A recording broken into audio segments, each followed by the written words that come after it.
Hello everyone. अच्छा जी, सो आज हम देखेंगे कि हमारे पास कंस्ट्रक्टर्स क्या होते हैं। ठीक है, सो this is one of the most important topic in object oriented programming.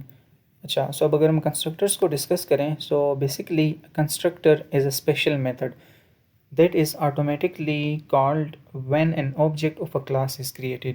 Last lecture में आपने देखा होगा कि मैंने क्लास के अंदर एक मेथड या फंक्शन को डिफ़ाइन किया था एंड देन हमने उसको कॉल किया था। ठीक है, देन हमने ये भी देखा था कि हम एक क्लास से बाहर भी एक मेथड को डिफ़ाइन कर सकते हैं और उसको हम कॉल कर सकते हैं। ठीक है, अब यहाँ पर जिस तरह आपने वहाँ पर मेथड्स को देखा, सो कंस्ट्रक्टर भी हमारे पास एक मेथड ही होता है, एक फंक्शन ही होता है, बट इसको कहते हैं एक स्पेशल मेथड। ठीक है, वहाँ पर आपने ये नोटिस किया होगा कि उन मेथड्स को मैं खुद कॉल करता था, ठीक है, जहाँ पर मुझे चाहिए होते हैं। बट जब आप कंस्ट्रक्टर्स को डिफ़ाइन करते हैं, सो ये भी एक मेथड ही होता है, बट ये ऑटोमेटिकली कॉल होता है। ठीक है, जब भी आप किसी भी क्लास का ऑब्जेक्ट क्रिएट करते हैं, सो इस टाइम पे ऑटोमेटिकली कॉल हो जाता है। So to create a constructor, use the same name as the class followed by the parenthesis. अब द क्वेश्चन इज़ कि हम कंस्ट्रक्टर को डिफ़ाइन कैसे करते हैं। जिस तरह हम नॉर्मल मेथड को डिफ़ाइन करते हैं, उसी तरह हम कंस्ट्रक्टर को भी डिफ़ाइन करते हैं। बट द डिफरेंस इज़ कि नॉर्मल मेथड जब हम डिफ़ाइन करते हैं तो उसको आप कोई भी नेम दे सकते हैं, बट कंस्ट्रक्टर के केस में ये रूल है कि जो आपकी क्लास का नेम है, आपने वही नेम यूज़ करना है कंस्ट्रक्टर को डिफ़ाइन करने के लिए। ठीक है, मैं आपको अभी प्रैक्टिकली भी शो करवाऊँगा। अब ये कंस्ट्रक्टर को डिफ़ाइन करने के कुछ रूल्स हैं। ठीक है, the constructor has the same name as the class. जो भी आपका क्लास नेम है, उसी नेम के साथ आपने एक फंक्शन क्रिएट करना है इनसाइड द क्लास, उसको कंस्ट्रक्टर कहा जाता है। ठीक है, and constructor has no return type, not even void. अपने प्रीवियस लेक्चर में देखा होगा कि हमने वहाँ पर वॉइड को यूज़ किया था या इंटीजर को यूज़ किया था। सो जब हम कंस्ट्रक्टर को डिफ़ाइन करते हैं, इसके साथ आपने कोई भी रिटर्न टाइप यूज़ नहीं करनी, because these are the rules. ठीक है, it is usually declared public. इसको हम नॉर्मली पब्लिक डिक्लेयर करते हैं बिकॉज जब ये ऑब्जेक्ट क्रिएट होता है, so we want to execute that constructor. ठीक है, दैट्स वाई हम इसको पब्लिक डिफ़ाइन करते हैं। It is automatically called when an object is created. अब ये बाय डिफ़ॉल्ट कॉल होता है जब भी हम उस क्लास का ऑब्जेक्ट क्रिएट करते हैं। ठीक है, अब अगर हम नॉर्मल मेथड की बात करें, सो वो ऑटोमेटिकली कॉल नहीं होते जब तक हम खुद उनको मैनुअली कॉल ना करें अपने मेन फंक्शन में। सो मैं आपको ये डिफरेंस अभी समझाता हूँ। So for example let's consider this code. So अगर आप यहाँ पर देखें, यहाँ पर हमने क्या किया, हमने सबसे पहले क्लास डिफ़ाइन की माई क्लास के नाम से। ठीक है, अब इसके अंदर मैंने यहाँ पर एक्सेस स्पेसिफायर पब्लिक सेट किया, बिकॉज जिस तरह भी हमने देखा कि कंस्ट्रक्टर आपने पब्लिक डिफ़ाइन करने होते हैं ताकि आप उनको एक्सेस कर पाएँ। इसके बाद मैंने यहाँ पर एक कंस्ट्रक्टर को डिफ़ाइन किया। हमारी क्लास का नेम अगर आप देखें, so this is my class. So मैंने एक्जैक्टली यही नेम यहाँ पर यूज़ किया, तभी वो कंस्ट्रक्टर कंसिडर होगा। ठीक है, सो इसको मैंने माई क्लास कर दिया एंड देन आपने पेरेंथेसिस लगाने हैं इसके साथ, तभी ये कंस्ट्रक्टर कंप्लीट होगा, इसका जो सिंटैक्स है। ठीक है, उसके बाद इसकी बॉडी हमने स्टार्ट की और बॉडी में जस्ट हमने यहाँ पर हेलो वर्ल्ड को प्रिंट किया। अब now this is the constructor. ये आपके पास एक मेथड है, एक फंक्शन है, बट इसको कंस्ट्रक्टर कहते हैं। क्यों कंस्ट्रक्टर कहते हैं? क्योंकि आपने इस क्लास नेम को एज इट इज़ यहाँ पर यूज़ किया। सो this is basically called constructor. अगर आप ये क्लास नेम यूज़ ना करें, सो ये फिर normal user defined method consider होगा और वो ऑटोमेटिकली कॉल नहीं होगा। ठीक है, अब अगर आप देखें, सो मेन फंक्शन में मैंने इस क्लास का ऑब्जेक्ट क्रिएट किया, माई क्लास का ऑब्जेक्ट बनाया और माई ओबीजे के नाम से। सो अब यहाँ पर जो ही ये वाली लाइन एग्जीक्यूट होगी, आपका ये कंस्ट्रक्टर ऑटोमेटिकली एग्जीक्यूट हो जाएगा। अब इससे क्या मुराद है? नाउ दिस मीन्स दैट कि ये कंस्ट्रक्टर ऑटोमेटिकली कॉल हो जाएगा जब ये वाली लाइन एग्जीक्यूट होगी, जब आप ऑब्जेक्ट क्रिएट करेंगे। अब इस कंस्ट्रक्टर के अंदर जो भी आपने कोड लिखा होगा वो एग्जीक्यूट हो जाएगा। For example in this case हमने लिखा हुआ है हेलो वर्ल्ड, जस्ट टेस्ट करने के लिए कि क्या ये एग्जीक्यूट होता है या नहीं। सो आपको हेलो वर्ल्ड आंसर मिलना चाहिए। So let me show you practically, अगर मैं यही कोड आपको रन करके शो करवाऊँ, सो इसको हेलो वर्ल्ड प्रिंट करना चाहिए।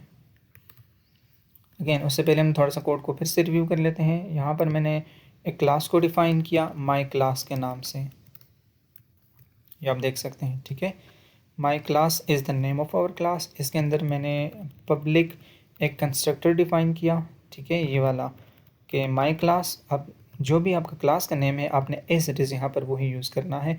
देन आपने ये पैरेंथेसिस मस्ट यूज़ करना है कंस्ट्रक्टर को डिफाइन करने के लिए, एंड देन उसकी बॉडी आ जाती है जिस तरह हम फंक्शंस को डिफाइन करते हैं। और इस बॉडी के अंदर आप जो भी कोड लिखेंगे, ठीक है, वो आप यहाँ पर लिख सकते हैं। For example in this case just मैंने लिखा कि हेलो वर्ल्ड। अब जब मैं इस कंस्ट्रक्टर का इस क्लास का यहाँ पर ऑब्जेक्ट क्रिएट करूँगा, यहाँ पर आप देख सकते हैं कि my class then my OBJ. So this my OBJ is the object of this my class, ठीक है। आई होप सो कि आपको समझ आ रही होगी। अब जो ही ये वाली लाइन एग्जीक्यूट होगी, कंपाइलर इस लाइन को एग्जीक्यूट करेगा, तो आपके पास ये कंस्ट्रक्टर ऑटोमेटिकली कॉल हो जाएगा और इसके अंदर ये हेलो वर्ल्ड का मैसेज प्रिंट हो जाएगा। So let me execute the code ताकि आपको आउटपुट विजिबल हो सके। तो आप यहाँ पर देख सकते हैं हमें hello world is output okay print होके आ रहा है, ठीक है। अब द क्वेश्चन इज़ कि देखें जिस तरह हमने लास्ट क्लास में मेथड को डिफ़ाइन किया था, सो मेथड को हम यहाँ पर उसके बाद ख़ुद से कॉल करते थे। For example using the object name my OBJ dot और जो भी आपका मेथड का नेम था उस केस में, ठीक है। आप इसको इस तरह नॉर्मल यूज़र डिफाइंड मेथड को ऐसे कॉल करते हैं। फॉर एग्जांपल अगर आपके पास माई मेथड के नाम से यहाँ पर एक मेथड है तो आप उसको ऐसे कॉल करते हैं। बट अब ये देखें, ये एक नॉर्मल यूज़र डिफाइंड मेथड के केस में ऐसे होता है। बट जब हम कंस्ट्रक्टर्स को डिफ़ाइन करते हैं सो कंस्ट्रक्टर्स ऑटोमेटिकली कॉल होते हैं। सो ये आपके पास मेन डिफरेंस है एक नॉर्मल मेथड में और एक कंस्ट्रक्टर में, ठीक है।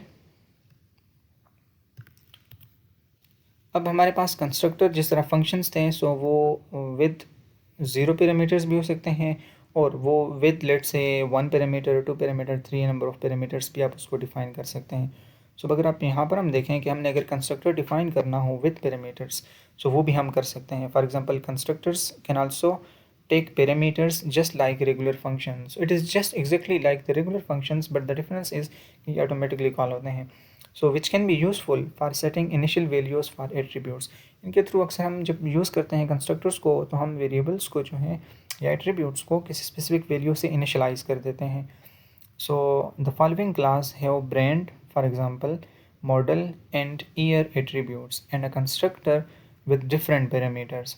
So inside the constructor we set the attributes equal to the constructor parameters. For example brand is equals to x and then etc. जितने भी हमारे पास हमने यहाँ पर parameters define किए हुए होंगे, मैं आपको ये practically भी show करवाता हूँ।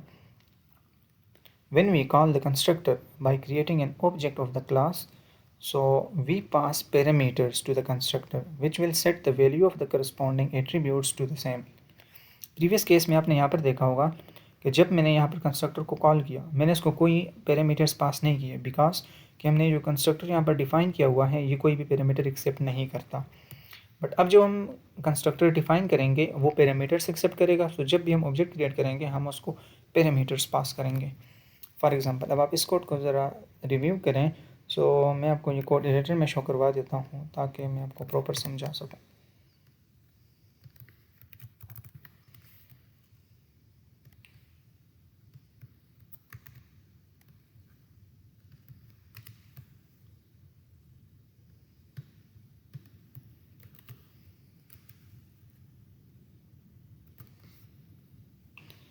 ओके, सो आउटपुट को हम आखिर में डिस्कस करते हैं। सबसे पहले अगर आप देखें हमने कार के नाम से एक क्लास को डिफ़ाइन किया कि क्लास कार, ठीक है। So our class name is now car. इसके अंदर मैंने पब्लिक एक्सेस स्पेसिफायर को यूज़ किया, ठीक है। And now this means that कि ये मैंने यहाँ पर एक वेरिएबल को डिफ़ाइन किया स्ट्रिंग ब्रांड। अब ये पब्लिक है, इसको आप क्लास से बाहर एक्सेस कर सकते हैं, इसका मतलब ये है। देन मैंने एक और वेरिएबल को डिफ़ाइन किया मॉडल के नाम से। देन उसके बाद मैंने एक और एट्रीब्यूट को डिफ़ाइन किया, ठीक है, ईयर। तो ये 3 मैंने वेरिएबल्स या एट्रीब्यूट्स डिफ़ाइन किए। अब इसके बाद मैं कंस्ट्रक्टर को डिफ़ाइन करूँगा, ठीक है। अब कंस्ट्रक्टर को कैसे डिफ़ाइन करते हैं, सबसे पहले कंडीशन मैंने आपको बताई है कि आपने क्लास का नेम यूज़ करना है। सो कंस्ट्रक्टर को डिफ़ाइन करने के लिए मैंने यहाँ पर लिखा कार। उसके बाद अब आप अगर आपने इसको पैरामीटराइज कंस्ट्रक्टर करना है सो आपने यहाँ पर नंबर ऑफ़ पैरामीटर्स इसके डिसाइड करने हैं। सो मैंने यहाँ पर फॉर एग्जांपल किया string x, string y and int z। सो मुझे फॉर एग्जांपल ये 3 पैरामीटर्स चाहिए। x बेसिकली मीन्स के जो भी हम वैल्यू पास करेंगे सो वो मैंने ब्रांड को असाइन करनी है। वाई जो भी हम वैल्यू पास करेंगे सो वो मैंने मॉडल को असाइन करनी है वही वैल्यू, एंड देन जी में जो भी हम पास करेंगे सो वो मैंने ईयर को असाइन करना है, ठीक है। अब इसको कहते हैं कि कंस्ट्रक्टर विद पैरामीटर्स। सो यहाँ पर क्योंकि हमने पैरामीटर्स डिफाइन कर दिए so this is called constructor with parameters. So आप यहाँ पर दो पैरामीटर्स भी डिफाइन कर सकते हैं, 3 भी कर सकते हैं, 1 भी कर सकते हैं, या मोर देन 3 भी कर सकते हैं। It depends on your requirement. So इसके थ्रू हम क्या कर रहे हैं कि ब्रांड की वैल्यू को इनिशियलाइज कर रहे हैं विद दिस वैल्यू जो कि हम पास करेंगे। सिमिलरली मॉडल की वैल्यू को हम इनिशियलाइज कर रहे हैं जो भी हम यहाँ पर पास करेंगे, एंड ईयर को हम इनिशियलाइज कर रहे हैं जो भी हमने वैल्यू यहाँ पर पास की उसके साथ वही वैल्यू आपके पास ईयर में स्टोर्ड हो जाएगी। अब इसके बाद हमने क्या किया कि हमने मेन फंक्शन में इस कार क्लास का ऑब्जेक्ट क्रिएट किया, यहाँ पर आप देख सकते हैं, ठीक है, कार obj1।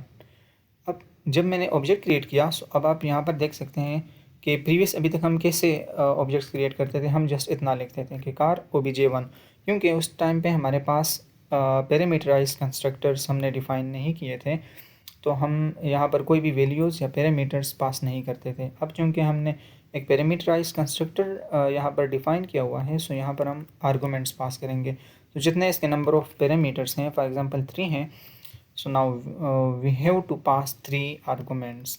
फॉर एग्जांपल अब ये वैल्यूज़ डिपेंड करती हैं कि आपने डेटा टाइप्स क्या सेट किए हुए हैं।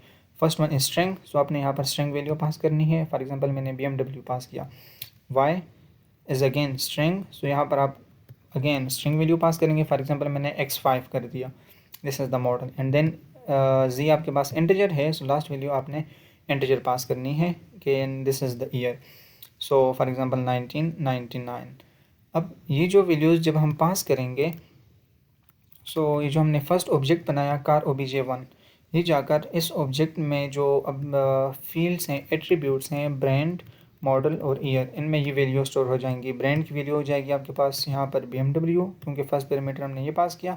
मॉडल की वैल्यू आपके पास हो जाएगी x5 और ईयर की वैल्यू हो जाएगी आपके पास 1999, ठीक है। उसके बाद अब अगर हम एक और ऑब्जेक्ट बनाएं, ठीक है, उसमें उसको मैं डिफरेंट वैल्यूज पास करूं सो वो हम कर सकते हैं, ठीक है। अब हम मल्टीपल ऑब्जेक्ट्स क्रिएट कर सकते हैं एक सिंगल क्लास के, इस क्लास के। सो हमारे पास लेट से एक और कार है, हम उसका भी डेटा स्टोर करने लगे हैं। फॉर एग्जांपल कार obj2 मैंने कर दिया, मैंने ऑब्जेक्ट क्रिएट किया और उसके मैंने यहाँ पर जो इसका डेटा था वो मैंने पास किया। फॉर एग्जांपल ये 3 डिफरेंट वैल्यूज़ मैंने यहाँ पर पास कर दी।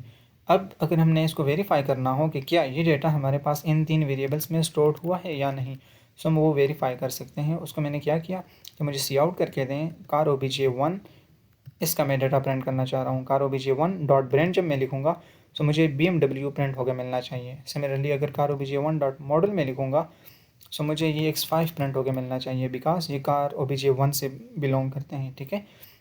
सिमिलरली अगर मैं ईयर को प्रिंट करूँ तो मुझे ये वाली वैल्यू प्रिंट होकर मिलनी चाहिए।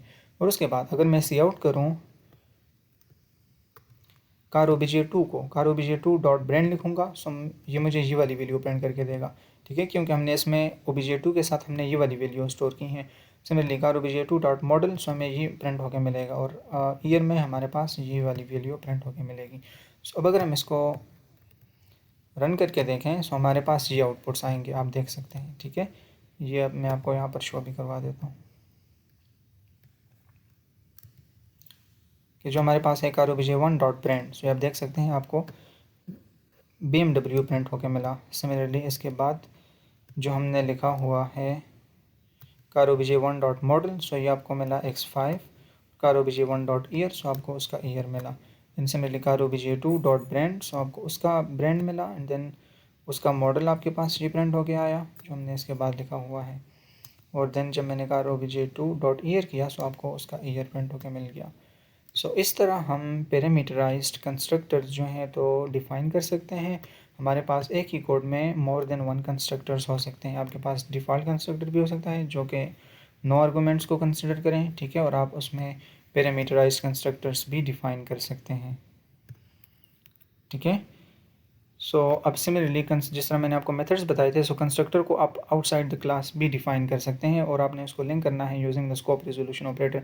It is exactly like the previous lecture जिसमें हमने देखा था कि हमने एक मेथड को क्लास के बाहर डिक्लेयर किया था और हमने उसको उस क्लास के साथ लिंक किया था, ठीक है। सो ये ऑलमोस्ट वही कोड है, फिर भी मैं आपको शो करवा देता हूँ। नाउ द डिफरेंस इज़ कि यहाँ पर बाकी वही कोड है, ठीक है, हमारे पास वही 3 वेरिएबल्स हैं, लेकिन इस केस में मैंने क्या किया, कंस्ट्रक्टर को मैंने इस तरह डिफाइन किया कि यहाँ पर इस क्लास के अंदर मैंने जस्ट उसको डिक्लेयर किया कि हमारे पास ये कंस्ट्रक्टर है, और इस कंस्ट्रक्टर को फिर मैंने यहाँ पर बाद में डिफ़ाइन किया इस क्लास से बाहर।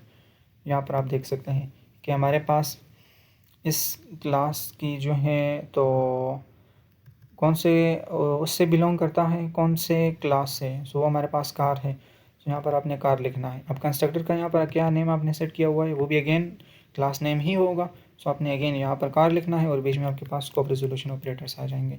और उसके बाद जो यहाँ पर आपने नंबर ऑफ पैरामीटर्स डिफाइन किए हैं यहाँ पर, वो एग्जैक्टली आपने कॉपी करके यहाँ पर लिख लेने हैं, ठीक है।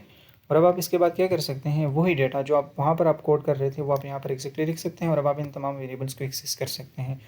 सो इस तरह आप जो है तो कंस्ट्रक्टर को डिफाइन कर सकते हैं विद इन द क्लास या आउटसाइड द क्लास, और आप उसको किसी स्पेसिफिक क्लास के साथ लिंक कर सकते हैं, और आप उसको यहाँ पर प्रिंट भी कर सकते हैं। बाकी वही एग्जैक्टली कोड है जो कि हमने अभी देखा। जब आप इसको रन करेंगे आपको एग्जैक्टली वही इन्फॉर्मेशन प्रिंट होकर मिलेगी जो हमें अभी प्रीवियस एग्जाम्पल में मिली, ठीक है। सो इस तरह आप अपने कंस्ट्रक्टर्स को डिफाइन कर सकते हैं according to your requirement within the class और outside the class. So thank you so much for watching this video.